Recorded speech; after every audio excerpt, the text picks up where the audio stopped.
భయంకరమైన సిలువ భరిస్తున్నప్పటికీ కూడా ఆయన ఇతరుల గురించే ఆలోచించాడు.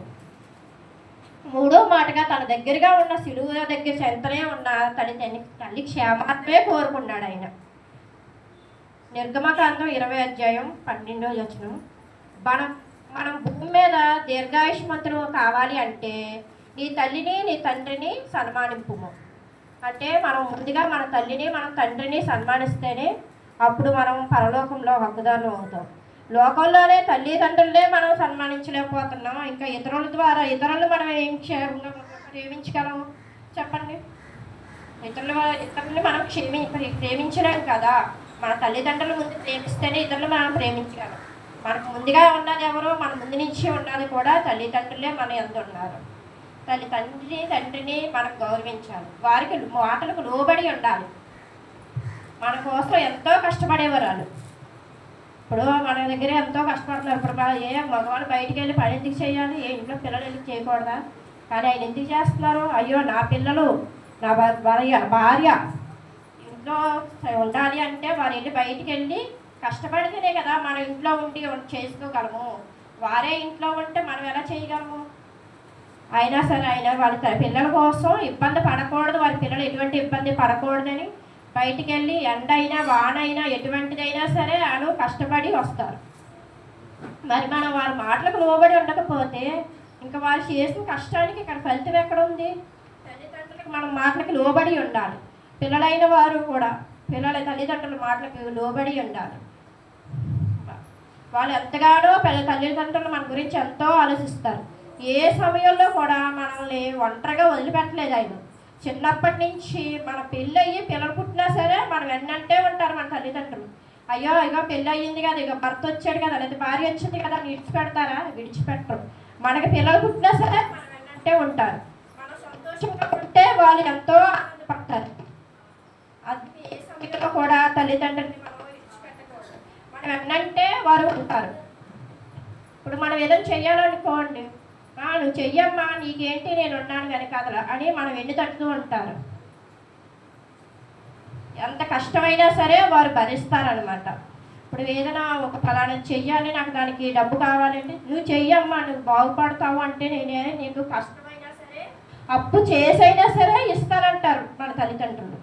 ఆ డబ్బు వాళ్ళ దగ్గర లేకపోయినా సరే అప్పు చేసైనా ఇచ్చి, ఎందుకంటే మనం బాగుపడడం కావాలి వాళ్ళకి. అందుకని దానికోసం అనేసి వాళ్ళు కష్టపడి ఎంతో కష్టపడి మనకి ఇస్తారు. ఎలాంటి సందర్భంలో కూడా మనం వారిని దూషించకూడదు, ద్వేషించకూడదు తల్లిదండ్రుల్ని. సామెతలు 20:25 చూసుకుంటే, తన తండ్రినైనను తల్లినైనను దూషించు వారి దీపము కారు చీకట్లో ఆరిపోవును. దేవుడు వెలుగై ఉన్నాడు అంటే తల్లిదండ్రులు దూషించిన వారు ఆ దేవుడు వెలుగును చూడలేరు. మనం తల్లిదండ్రుల్ని మంచిగా చూసుకుంటేనే వాళ్ళందరూ బాధ్యత కలిగి ఉంటేనే దేవుడి వెలుగు మనం చూడగలం. లేదంటే మన జీవితాలు కూడా చీకట్లోనే ఆగిపోతాయి అన్నమాట. సామెతలు 23:22 నిన్ను కనిన నీ తండ్రి ఉపదేశం అంగీకరించుచు నీ తల్లికి ముదిమందు నిర్లక్ష్యం చేయకము. మన కన్నా తల్లిదండ్రులని మనం ఎప్పుడు కూడా నిర్లక్ష్యం చేయకూడదు. చూడండి, మనం చిన్న వయసులోని మనకు వాళ్ళ అవసరం మనకు ఉంది. అలాగే వృద్ధాప్య వయసు ముందు వాళ్ళకి మన అవసరం ఉంటుంది. వాళ్ళని విడిచిపెట్టకూడదు. వాళ్ళకి మన చిన్నప్పుడు వాళ్ళైతే మనల్ని ఎలాగైతే తినిపించి మనం వెన్నంటే ఉండి చేశారో, వృద్ధాప్య వయసు ముందు మన అవసరం వాళ్ళకు ఉంది కాబట్టి మనం ఎక్కడ కూడా వాళ్ళని విడిచిపెట్టకుండా అవసరమైతే వారికి వెన్నంటే ఉండి వారికి తినిపించాల్సిన టైం కూడా వస్తుంది. కొంతమంది వృద్ధాప్యం వయసు మంచం మీద ఉండిపోయి తినలేరు, లేవలేరు పరిస్థితుల్లో ఉంటారు.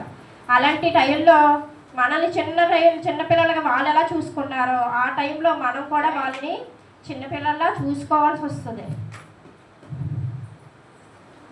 సామెతలు 23:25 నీ తల్లిదండ్రులను నీవు సంతోషపెట్టవలను, నీ కన్న తల్లిని ఆనందపరచవలను. నీవు తల్లిదండ్రులను సంతోషపెట్టాలి. సంతోషపెడితేనే వాళ్ళు సంతోషంగా ఉంటేనే మనం బాగుండేది. వాళ్ళు బాధపడుతూ ఉంటే మనము బాగుపడమాట. అందుకని మన వలన వారికి మంచి పేరు తెచ్చేలా ఉండాలి తప్ప చెడు పేరు తెచ్చేలా ఉండకూడదు. చూడండి పలానా వాళ్ళ అబ్బాయి బాగుంది, ఈ అబ్బాయి మంచోడమ్మా, ఈ అబ్బాయి మంచిగా చేస్తాడు, మంచి పనులన్నీ చేస్తాడు, ఎవరికైనా గమ్మున ఏదైనా సాయం చేస్తాడు అంటే ఆ తల్లిదండ్రులకి ఎంత గొప్ప, అబ్బా నా కొడుకుని ఎంతగా మెచ్చుకుంటున్నారు, అబ్బా నా కొడుకుని బాగా మెచ్చుకుంటున్నారు వీరందరూ కూడా అని, నేను మంచి కొడుకుని కన్నాను, మంచి కూతురిని కన్నాను అని చెప్పి అందరూ మెచ్చుకుంటుంటారు. అప్పుడు ఆ తల్లిదండ్రుల కళ్ళలో ఎంతో సంతోషం ఉంటుంది, ఎంతో ఆనందం కనబడుతుంది. అదే ఫలానా వాళ్ళ అబ్బాయి, అబ్బాయి ఈ పిల్లోడా ఏంటి బయట ఎలా పడతాడో తిరుగుతాడు, ఎవరి మాట వినడు అంటే ఆ తల్లిదండ్రులకి ఎంత వేదన. అటువంటి వేదన మీ కన్న తల్లిదండ్రుల్లో కనబడకూడదని దేవుడు మనకు చెప్తున్నాడు అన్నమాట. వారిని ముందు మనం ప్రేమించాలని. అందుకే ఏ విషయంలో కూడా వారికి నిట్టూర్పు ఉండకూడదు. ఆఖరి క్షణాల్లో కూడా తన బాధ్యతని సరి చేసుకొని ధైర్యపరిచి చూపించాడు దేవుడు మనకి. ఆఖరి క్షణాలు ఆయన సిలువలో ఉన్నారు, ఇంకో కొన్ని గంటల్లో ఆయన సిలువ వేయబడతారు, ఆయన ప్రాణాన్ని బలిగా ఇస్తారు మనకి. అయినప్పటికీ కూడా ఆయన మనకి ఆఖరి క్షణాల్లో కూడా తల్లిని తండ్రిని మర్చిపోకూడదని ఎంతగానో మనకి మాదిరిగా చూపించారు. మనం కూడా యేసయ్య ద్వారా మనం కూడా తల్లి విషయంలో తండ్రి విషయంలో ఎప్పుడూ కూడా మన వల్ల వారికి నింద అవమానం రాకుండా చూసుకోవాలి. మరి ఇప్పుడు కూడా తల్లిదండ్రులు మనం ఎప్పుడు కూడా బాధ పెట్టకూడదు. ఇప్పుడు ఏమనుకుంటారంటే ఇవన్నీ కూడా పిల్లలకే అనుకుంటాం, పిల్లలకే కాదు ఇది మనకి కూడా. మనకి తల్లిదండ్రులు ఉన్నారు కదా వెనకాతల, మన తల్లిదండ్రులు కూడా మనం విడిచిపెట్టకూడదు. మన తల్లిదండ్రులు ఏనాడైనా విడిచిపెట్టామంటే ఇప్పుడు మన తల్లిదండ్రులు ఎలా చూస్తామో రేపు అన్న రోజున మన పిల్లలు కూడా మనల్ని అలాగే చూస్తారు. ఈరోజు మన తల్లిదండ్రులు నువ్వెంత అంటే నువ్వెంత అని మనం ఎదిరించామనుకోండి, రేపు మన పిల్లలు కూడా ఆ రోజు మా అమ్మ ఇలాగే కదా చేసింది, మా నాన్న ఇలాగే కదా చేశాడు అని వారు కూడా మనల్ని అలాగే చూస్తారనమాట. మరి మనం మంచిగా ఉండి మన తల్లిదండ్రుల పట్ల మంచి బాధ్యతగా కలిగి ఉంటేనే వారు కూడా బాధ్యత కలిగి ఉంటారు. మరి అలాగే మనం ఏమనుకుంటాం అంటే మన అమ్మ నానే అనుకుంటాం. అలాగనే కాదు, ఇప్పుడు మనకు వచ్చిన అత్తమామలు కూడా మనకి తల్లిదండ్రుల లెక్కే.